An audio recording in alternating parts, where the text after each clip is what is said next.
alasannya ya karena bisa saja kita saat ini meyakini hal itu benar, kelak ternyata enggak. Sama halnya orang bermimpi, ketika masih bermimpi sebelum dia terjaga dari tidurnya, selagi dia tertidur, maka dia tidak sadar kalau itu hanyalah khayalan belaka. Itu hanyalah sebuah mimpi. Kamu mimpi jadi orang kaya misalnya, kamu mimpi punya istri cantik banyak misalnya. Baru kamu sadar kalau itu tidaklah nyata saat kamu terjaga dari tidur. Lalu bagaimana dengan keadaan saat ini? Kamu sekarang ada di pesantren, kamu sekarang lagi ngaji. Apakah itu realita yang nyata? Jangan-jangan nanti saat terbangun realitanya tidak seperti itu. Bisa saja, kata beliau di sini, keadaanmu saat ini itu sama halnya keadaan kamu ketika waktu tidur itu. Yang mana nanti kamu baru sadar kalau itu ternyata tidaklah nyata saat bangun dari tidur. Saat kamu baru watakunu ban bada sampia watakunu ban bada yaqdatuka penapa jakena sampian nauman panikatedung bil idofati ilaiha bil idofati kalaban nyandaraki ilaiha daka halah faida waradat maka yang dalam nalekana tekah tilkal halatu pun apakah disa tengka tayakonat maka yakin sampian anna jami'a ma jak sangkuna sakapina barang tawaham tah se nyangka sampian bi aklika kelaban akal sampian khayalatun panikah banyak-banyak imajinasi banyak-banyak hayalan la hasilalaha setada hasilalaha kandi khayalat. Bisa saja realitas saat ini itu adalah sebuah mimpi. Jika kita sandarkan, kita idofahkan, kita sandarkan kepada nanti pada dimensi yang setelah ini.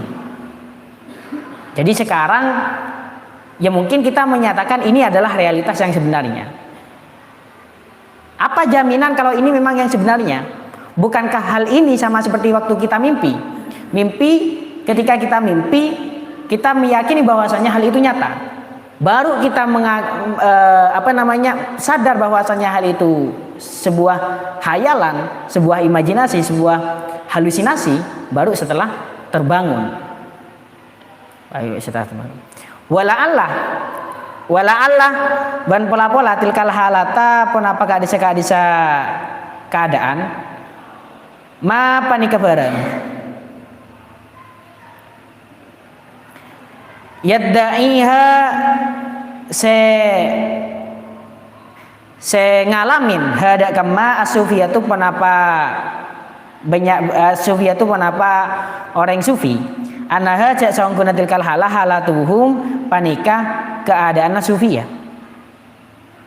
Jangan-jangan realitas yang sebenarnya itu sama halnya sesuatu yang dialami oleh para sufi yang tentunya dimensinya tidak berbeda dengan kita saat ini. Bahkan banyak yang beranggapan orang sufi itu gila. Jangan-jangan yang gila itu adalah diri kita. Karena memang tidak sinkron apa yang kita pahami dengan akal kita dengan apa yang mereka rasakan oleh para sufi itu. Idjas umuna karena nyangka pasera sufiya annahum cak sangkuna sufiya yusyahiduna panikengatela pasera sufiya fi ahwalihim in dalam keadaan sufiya allati sebadalahum tetap ikan dingin sufiya ida wasu in dalam nalekana nyelem pasera sufiya fi anfusihim in dalam abadi bing sufiya wagabu wan yingke elang jauh an hawasihim dari penglihatna dari indrawina sufia ahwalan ningalen yusyahiduna ningalen dan apa ahwalan dak banyak-banyak tingkah la tuwafiku saya tak cocok penapa ahwal hadhil ma'kulati dak ka panika banyak-banyak barang saya logis. Kata Imam Ghazali, jangan-jangan nanti keadaan yang menyalahkan realitas yang saat ini itu adalah keadaan yang dirasakan oleh sebagian orang khusus, yaitu sebagian orang sufi, orang istimewa yang memiliki perasaan yang tentunya berbeda dengan apa yang kita rasakan saat ini, sehingga mereka tenggelam dalam ma'rifatnya kepada Allah Subhanahu wa taala sehingga melupakan kepada selainnya. Jangan-jangan itu adalah realitas yang nyata. Kita hanyalah dipermainkan oleh logika-logika dunia. Apa yang menjamin logika kita yang paling benar? Itu. Jadi para sufi itu tentunya makrifat kepada Allah Subhanahu wa taala, terfokus kepada Allah Subhanahu wa taala sebagai pencipta. Bahkan kalau di hikamnya itu ada ungkapan, bagaimana mungkin orang itu lebih sadar kepada istilahnya sesuatu yang disinari daripada sinar itu sendiri. Kita mungkin menyadari di sini ada kitab, di sini ada e-reader, di sini ada bangku, di sini ada apa. Tapi malah lupa kepada yang menyinari, yaitu cahaya itu sendiri. Kalau orang-orang sufi itu lebih melihat kepada cahayanya. Jadi tanpa cahaya ini semua kita tidak akan bisa merasa diciptakan. Sampai lupa kepada yang diciptakan. Keberadaan pencipta dengan adanya ciptaan, dengan makomnya orang yang mencari bukti keberadaan ciptaan gara-gara adanya pencipta, itu kalau di hikamnya. Jadi kalau kita di dalil-dalil ilmu kalam itu apa keberadaannya Allah Subhanahu wa taala hudutsul alam. Min ghairi syakkin haditsul muftakiru li'annahu qama bihi taghayyuru, kalau di Khadidah Bahiyanya itu. Karena alam itu min ghairi syakkin hadithun, itu jelas hadis, muftakirun, membutuhkan kepada pencipta, li'annahu qama bihi taghayyuru, karena berubah-ubah. Contohnya dari sukun ke harokah, dari diam bergerak diam, itu kan berubah-ubah. Namanya setiap sesuatu yang berubah-ubah membutuhkan kepada yang mengubah. Jadi kita levelnya metodologi ilmu kalam, kita mencari bukti keberadaan Allah Subhanahu wa taala. Apa dalilnya? Yaitu adanya makhluk. Mencari bukti adanya Khalik dengan keberadaan makhluk. Oh, karena makhluk ada, Tuhan ada. Karena ciptaan ada, maka pencipta ada. Itu levelnya kita lah. Tapi kalau levelnya sufi beda lagi. Mereka itu sampai saking terfokusnya kepada Allah Subhanahu wa taala sampai malah tidak sadar kepada makhluk. Justru dia memaksakan sadar keberadaan makhluk gara-gara ingat kepada Khalik. Oh iya, ternyata makhluk itu ada ya. Buktinya Tuhan itu ada. Nah, begitu. Jadi kalau Anda melihat sepeda motor misal, maka yang Anda lihat itu kalau sufi ya, itu melihat oh ini ada pencipta ini. Karena ada penciptanya sepeda motor, maka sepeda motor itu ada. Beda dengan orang yang istilahnya karena ada sepeda motor berarti penciptanya itu ada. Itu ya. Makanya bahkan kalau orang-orang tertentu itu sampai lupa kepada kepada makhluk, itu sampai lupa. Bahkan sampai melontarkan kata-kata yang kalau dipahami secara literal itu dapat menyesatkan. Orangnya agak sesat, tapi karena gara-gara istilahnya yang memahami itu tidak bisa mengerti, maka itu dapat menyesatkan. Karena mereka yang sudah sampai ke level-level itu, kalau di Risalah Ahlussunnah wal Jamaahnya, karyanya Mbah Hasyim Di sana itu dijelaskan orang-orang yang level sana itu adalah kayak fihalati sakron, kayak orang yang tidak sadar. Namanya tidak sadar, dia tidak tertaklif. Jadi dianya agak dosa, ikutinya yang bisa sesat, menyesatkan. Karena dia itu gagal fokus. Saking terfokusnya kepada Allah Subhanahu wa taala. Sama kalau misalnya kalian nonton sekarang pertandingan An-Nassr itu, Ronaldo misalnya main. Saya sendiri selainnya Ronaldo gak tahu siapa namanya itu. Itu seakan-akan yang ada itu hanya Ronaldo saja di An-Nassr. Saking terfokusnya ke Ronaldo. Yang lain itu kayak gak ada. Nah, itu. Anda melihat Piala Dunia misalnya, melihat Argentina, karena terlalu ngefan ke Messi, sampai istilahnya yang kamu lihat hanya Messi terus. Kamu melalaikan misalnya saat Prancis ingin menggolkan ke Martinez ya. Itu lupa kamu, karena yang kamu fokuskan Messi terus. Kamu pendukung Prancis misalnya, yang dilihat Mbappe, maka Mbappe terus yang dilihat. Itu kalau sepak bola. Misalnya kamu lagi asmara, lagi kasmaran, lagi cinta kepada seseorang. Namanya cinta, kadang orang itu salting. Dia lewat misalnya. Udah, teman-temannya yang di sekitarnya itu gak dipedulikan. Kamu taunya hanya dia saja. Kepada yang kesukaan kamu itu. Lalu semisal kamu gara-gara kasmaran kayak gitu, kamu langsung melontarkan ke teman-temanmu, keesokan harinya cerita, kemarin saya melihat fulana lewat. Yang lain ada enggak? Oh, enggak ada. Yang saya lihat hanya fulana. Padahal banyak orang di sana. Perkataanmu sesuai kenyataan apa enggak? Tidak sesuai kenyataan. Tapi itulah yang kamu rasakan. Itu yang kamu alami karena kamu terlalu fokus kepada orang tersebut sampai tidak menyadari kepada yang lain. Makanya itu istilahnya ya makom fana sudah ya kayak gitu. Istilahnya itu wahdatus syuhud. Bukan wahdatul wujud, wahdatus syuhud. Kamu sadarnya kepada Allah Subhanahu wa taala saja. Kepada yang lain tidak sadar.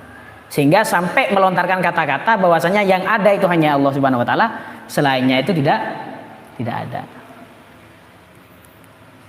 Padahal hakikatnya bahwasanya orang arif itu kalau di Risalah Ahlussunnah wal Jamaah, orang arif seharusnya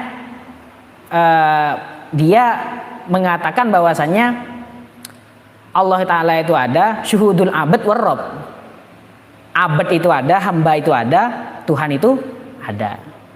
Tapi gara-gara misalnya ada orang yang terlalu fokus ke Tuhan, sampai istilahnya dia tidak sadar kalau ada makhluk, sampai kayak gitu. Yaitu perasaan. Yang namanya perasaan, orang yang tidak merasakan ya gak bisa membayangkan seperti apa. Kata orang Madura, istilah Madura, seperti seloka. Seperti seloka. Yang perih itu, yang pedih itu ya dia yang luka. Misalnya kamu sakit gigi misalnya. Akhirnya ada kebisingan, kamu perih dengan ada kebisingan itu.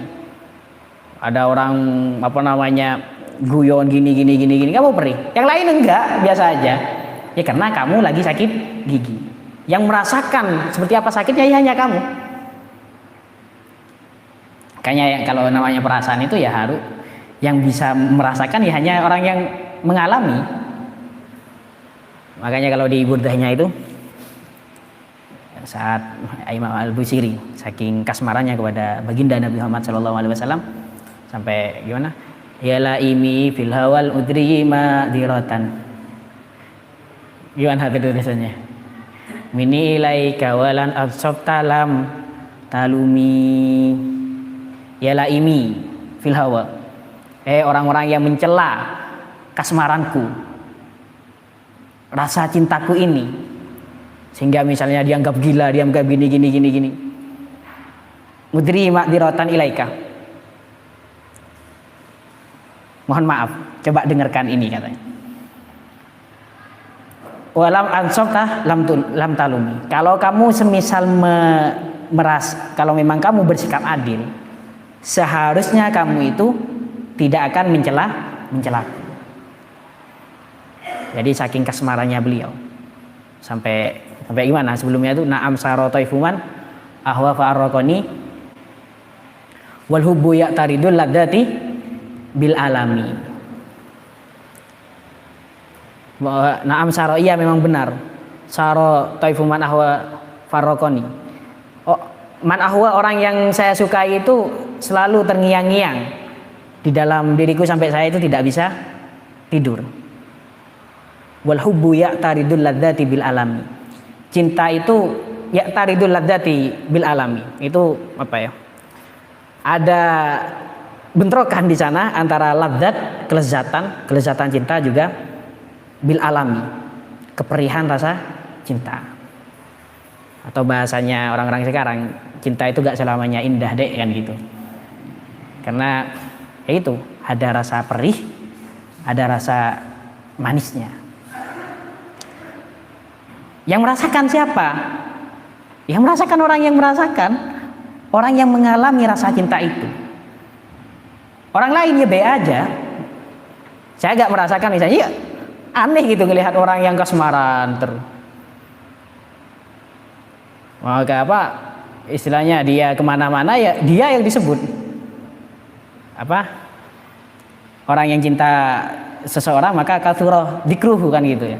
Orang yang menyukai seseorang dia selalu berbicara itu terus. Kamu cinta misalnya ke fulana, langsung kamu yuk kemana-mana fulana yang dibayangkan, fulana. Oh ini warnanya kayak bajunya fulana. Oh ini mic ini kayak pennya fulana gitu, semuanya. Sampai ya fulana terus yang dipikir. Yang merasakan siapa? Yang merasakan yang ketika kasmaran. Orang lain ya gak merasakan. Makanya gak logis. Makanya kan ada istilahnya cinta itu tidak logis. Karena itu adalah perasaan. Lah, kita kembali ke kitab ini. Di sini akal kita, yang kata akal kita inilah realitas. Jangan-jangan kalau dibenturkan dengan perasaan-perasaan yang kayak itu, ternyata tidak sesuai. Malah yang perasaan-perasaan itu yang benar. Kita menganggap hal ini benar ya karena kita belum merasakan apa yang mereka rasakan. Kita misalnya melihat fulanah lewat, gara-gara kita tidak suka ke fulanah ya be aja. Ya kita karena belum merasakan bagaimana orang kalau cinta kepada fulanah. Nah, itu. Makanya akal kita itu tidak selamanya benar juga ternyata gitu. Bagaimana dengan orang yang makom sufi yang sudah terlepas dari genggaman hawas, terlepas dari genggaman indrawi, terlepas dari genggaman makulat, dia memiliki perasaan tersendiri yang terkadang tidak sesuai nalar, tidak sesuai dengan indera, karena mereka merasakan apa yang tidak kita rasakan. Itu yang kata Imam Ghazali di sini. Jangan-jangan itu nanti yang menyalahkan kepada realitas saat ini. Siapa yang benar? Kan itu. Wala'alla tilkal halah hiya al-mautu. Wala'alla dan pola-pola tilkal halah, kadisa-kadisa keadaan hiya panikating tilkal halah al-mautu, panika mate. Oh jangan-jangan juga realitas yang nanti akan menyalahkan realitas saat ini adalah kematian itu sendiri. Idz qala Rasulullah sallallahu alaihi wasallam, idz qala yang dalam menarikan adabu Rasulullah sallallahu alaihi wasallam, pasera Rasulullah sallallahu alaihi wasallam, annasu niyamun fa idza matu intabahu. Dia kelafat annasu niyamun fa idza matu intabahu. Annasu tini manusia, niyamun panikatedung, fa idza matu maka yang dalam nalikana mate, pasera manusia intabahu, maka cegah pasera manusia, pasera nas. Faida matu yang dalam narikan mate pasera nas intabahu, maka mereka cegah pasera nas. Jangan-jangan ya memang benar yang saat ini hanyalah kayak mimpi. Realitas nanti yang sebenarnya itu adalah kematian. Buktinya bahkan disabdakan oleh baginda Nabi Muhammad SAW, an-nasu niyamun fa idza matu intabahu. Manusia itu yang sekarang tertidur, baru bangunnya itu terjaganya nanti saat mati. Fa idza matu intabahu. Ini ya namanya sabda baginda Nabi Muhammad SAW, ini tentunya sangat mendalam. Bahkan jangankan kita orang Islam, orang orientalis pun terkagum-kagum ke kata-kata ini. An-nasu niyamun fa idza matu intabahu. Ada seorang orientalis itu namanya itu Annie Mary Simmel, seorang perempuan orientalis non muslim tentunya. Tapi dia suka mengkaji karya-karyanya Al-Imam Al-Ghazali. Sampai dia itu saat mau mati, ya dia tetap non muslim, tetap orientalis. Dia menyuruh untuk menuliskan an-nasu niyamun fa idza matu intabahu di nisannya. Jadi di maisannya itu ada hadis ini, an-nasu niyamun fa idza matu intabahu. Saking ngefannya ke kata-kata ini. Orang non muslim itu, seorang penulis besar, tapi non muslim gitu. Pengkaji, memang sering mengkaji dunia kesufian. Dia mati itu 2003, kalau nggak salah 2003. Ada sampai sekarang itu. Jangan lihat fotonya ada di foto kuburannya itu ada. Ada tulisannya ini, an-nasu niyamun fa idza matu intabahu. Saking fan-nya kayaknya. Makanya jangan-jangan nanti realitas yang tidak sesuai dengan apa yang kita nalar saat ini, yang anggap kita nyata saat ini ternyata tidak nyata, yang kita anggap sekarang tidak nyata ternyata nyata, itu saat kita mati nanti. Jadi apakah awaliyat itu pasti benar? Oh, belum tentu benar. Karena kita sekarang jangan-jangan hanyalah seperti mimpi, yang mana kita terjaga saat kita sudah mati. An-nasu niyamun fa idza matu intabahu. Ya dari sini juga kalau kita mengkaji hadis ini secara, kalau tadi kan secara pemikiran, secara intelektual mempertanyakan realitas saat ini. Tapi kalau ada ulama-ulama juga yang mengkaji hadis ini ya tentang bahwasanya ya kita di dunia ini hanyalah sementara saja, sama kayak tidur. Kita pasti akan berpindah kepada sesuatu yang lebih, yang abadi, yaitu nanti saat kita mati. Kita akan berpindah di sana dari alam ini. Namanya kita sekarang hanya bermimpi. Orang kalau sadar bahwasanya kita bermimpi, apakah mau istilahnya ngoyok kepada sesuatu yang nanti sia-sia saat kita terbangun? Kamu mimpi misalnya sekarang, mimpi kamu tidur, mimpi, namanya mimpi, kamu tidak sadar kan bahwasanya itu dalam keadaan mimpi. Kamu bekerja banting tulang dan lain sebagainya sampai mengumpulkan uang sekian miliar misalnya, sampai kamu nikah, sampai kamu begini. Ternyata itu hanyalah mimpi. Saat terbangun sudah hilang semua. Rugi nggak tadi itu? Tahu gitu kan, wis nyantai aja istilahnya, nggak perlu bersusah payah seperti itu. Seharusnya kayak gitu. Maksudnya bukan nggak bekerja maksudnya, tapi istilahnya nggak begitu ngoyo. Namanya hanya mimpi. Yang mana nanti, makanya dikatakan dunia itu kulluha tus'alu kullu wa yutraku kullu. Yus'alu kullu wa yutraku kullu.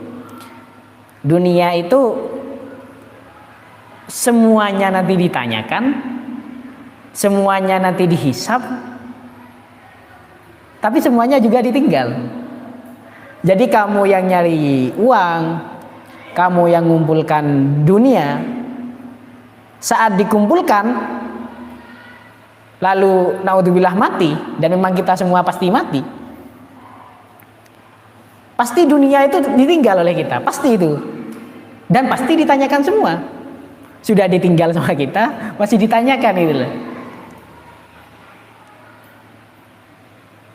Makanya ya gitu. Ya kita di sini hanyalah mimpi. Hanyalah mimpi. Kehidupan kita yang sebenarnya ya habis ini. Setelah kita mati itu adalah kehidupan yang nyata. Makanya di salah satu riwayat dijelaskan bahwasanya mati itu adalah hidangan bagi orang Islam. Hidangan. Orang itu ya kan inginnya realitas, bukan mimpi. Ya realitas yang sebenarnya nanti saat kita mati. Makanya kalau wa'bud rabbaka hatta ya'tiyakal yakin, itu yang sampai ditulis di pondok ya, kaligrafi itu masih ada sekarang. Wa'bud rabbaka hatta ya'tiyakal yakin, itu kan ya kamu beribadah kepada Tuhanmu sampai datang yakin. Dikatakan oleh ulama yakin di sana itu adalah mati.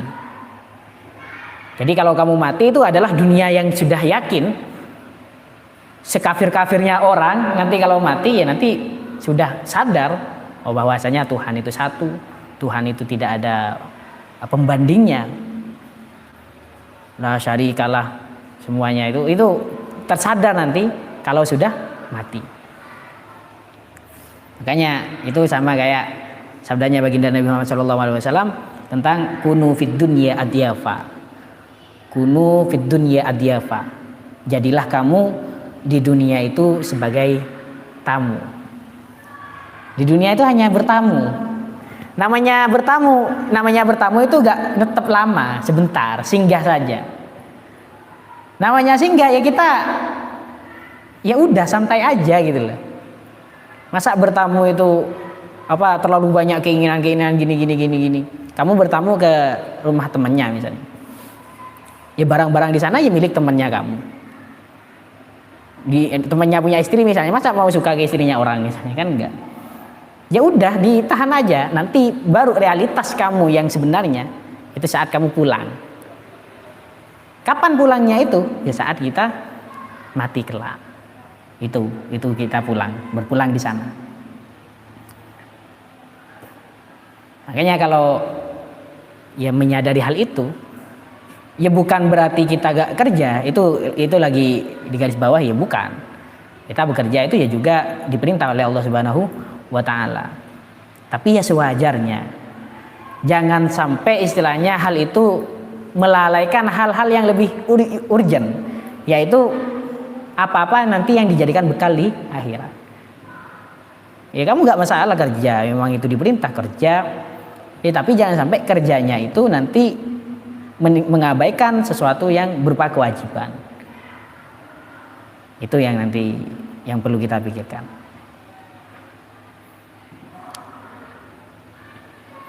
Ya kayak kamu biasanya kalau tidur mimpi dikejar gendruwo misalnya. Ya itu kan lelah. Tahu gitu, kalau seandainya tahu itu hanya mimpi, ya waktu itu hanya diam aja kan, biar bangun-bangunnya nanti santai juga, seger, gak berkeringat, gak biasa. Kamu main jatuh dari ketinggian sampai kaget gitu, sampai nanti waktu bangun masih shock misalnya.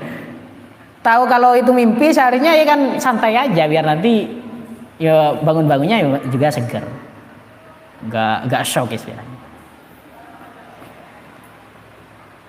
Karena realitas kita yang sebenarnya ya nanti kelak nanti yang di akhirat. Itu realitas kita yang ada di sana. Kejarlah, bangunlah rumah di akhirat. Jangan mengejar bangun rumah di sini. Bangun rumah di sini oke, gak masalah, tapi jangan sampai merobohkan rumah yang di akhirat. Karena di sana rumah keabadian itu di sana.